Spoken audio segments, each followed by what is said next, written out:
As a motorcycle brand, Bajaj Auto has been synonymous with affordable performance for the past decade and a half thanks to its Pulsars.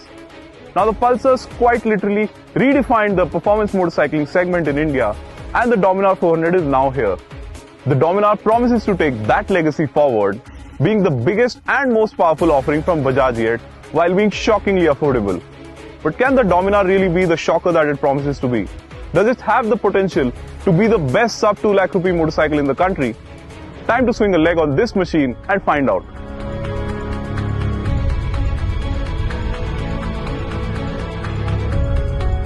The Dominar has an aggressive stance, like a street fighter, and it catches your attention instantly, especially in this shade of white. A lot of credit for the head-turning abilities also goes to the all-LED headlamps on this motorcycle, which are always on. The headlight is definitely one of the biggest draws on this bike, apart from the large, muscular-looking fuel tank. Now it's almost like the entire motorcycle has been built around the fuel tank and the engine, which are packaged tightly together.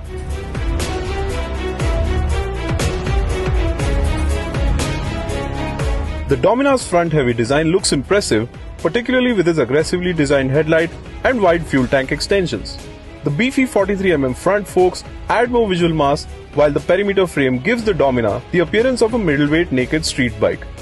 The fuel tank leads onto the split seat, which looks slim in proportion but is properly accommodating thanks to its width. However, shorter riders might just find seating to be on the taller side due to the width of the seat. The pillion seat is wide and long too and should be comfortable as well. The exhaust design is in keeping with the rest of the motorcycle and it gels well with the overall design.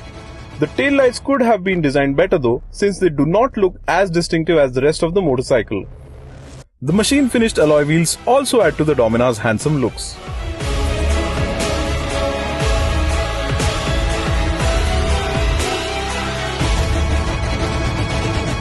In keeping with this premium positioning, the Dominar gets some interesting features apart from the all-LED headlamp.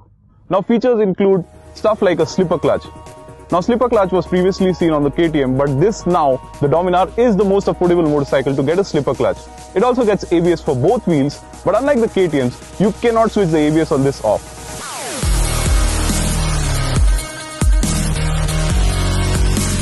The Dominar gets a detailed instrument cluster that's split into two halves.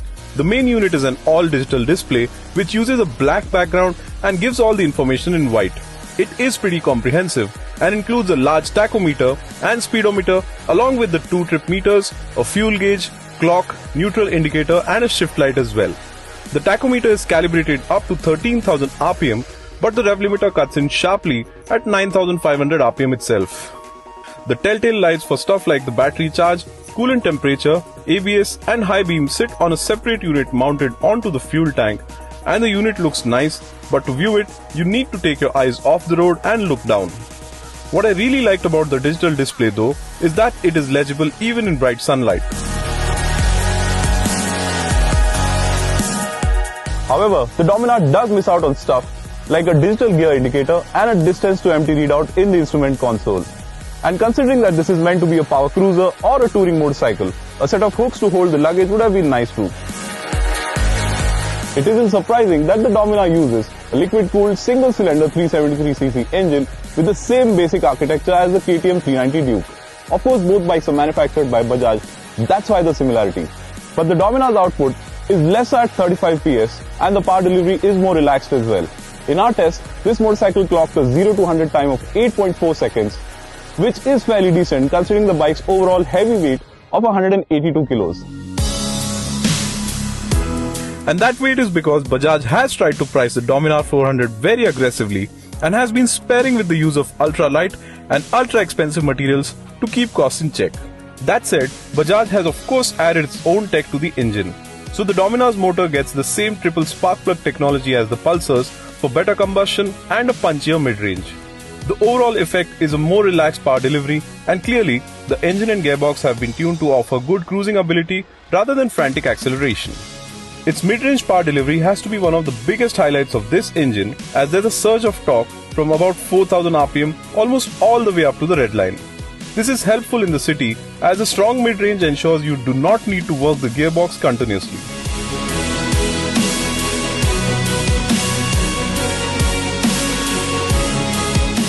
So So after a day's worth of riding, I can confirm that the Dominar's engine is refined. But it could certainly do with better vibration damping, as at high speeds there is a buzz from the foot pegs, the fuel tank and the seat as well, and it gets a bit discomforting at times. But that said, cruising at 120 kmph in 6th gear is no problem at all on this motorcycle, which should help affirm its touring credentials. Responses are quick, and even when overtaking on open roads, a twist of the throttle is enough thanks to the responsive engine and the strong mid-range.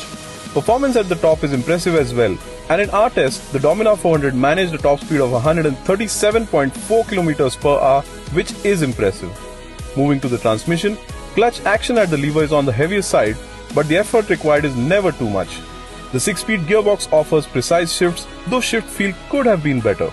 Also, the slipper clutch will certainly be a boon for newer riders, as it helps avoiding locking up of the rear wheel during aggressive downshifts. The use of a lightweight, forged crankshaft and fuel injection do their bit in making the engine feel refined, and it even sounds so. The Dominar sounds similar to the Pulsars, especially the newer ones like the 200 NS and the RS200. But we really wish it had a bit more muscle in its exhaust note too. The riding position is not too aggressive or sporty.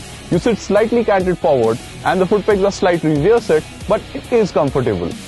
I had no trouble being in the saddle for over a couple of hours, and that's also courtesy the seat, which is wide and well cushioned.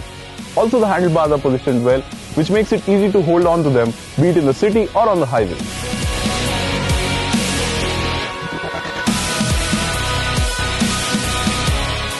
When it comes to handling, the Dominar feels light on its feet despite the heavy curb weight. It is quick to change direction or turn into corners. But the ride quality is borderline stiff. It's the rear suspension that feels stiffer, especially when going over bumps at speeds. But it is this very setup that makes the Dominar a sporty handler. On hilly roads, the chassis and suspension allowed us to flick the bike from side to side quickly, and the grip from the wide MRF tires is particularly impressive around corners. A more progressive feel from the front brake would have been nicer though, as the forks tend to dive down when you grab a handful of the front brake lever. On the whole, the Dominar 400 is certainly well mannered when it comes to handling. With prices starting at Rs 1.36 lakh ex-showroom in New Delhi, the Dominar 400 USP has to be its affordable performance. Now these prices are introductory, but that does not mean that this motorcycle is not value for money. And in that sense, the Dominar 400 has what it takes to carry forward the brand's legacy. There are still a few rough edges on the motorcycle, like the buzz from the engine and the slightly stiff ride, but with its kind of design, the comfort, performance and handling, this is definitely a likable motorcycle. Bajaj claims the bike will return a decent 30 to 35 kmpl in the real world, and overall there's a lot of things about the motorcycle to back its credentials, as Bajaj calls it a park cruiser or a touring motorcycle. But the biggest question on everybody's minds is how will it fare against the Royal Enfield and the Mahindra Mojo, and that should be really interesting given the whole packaging of this product.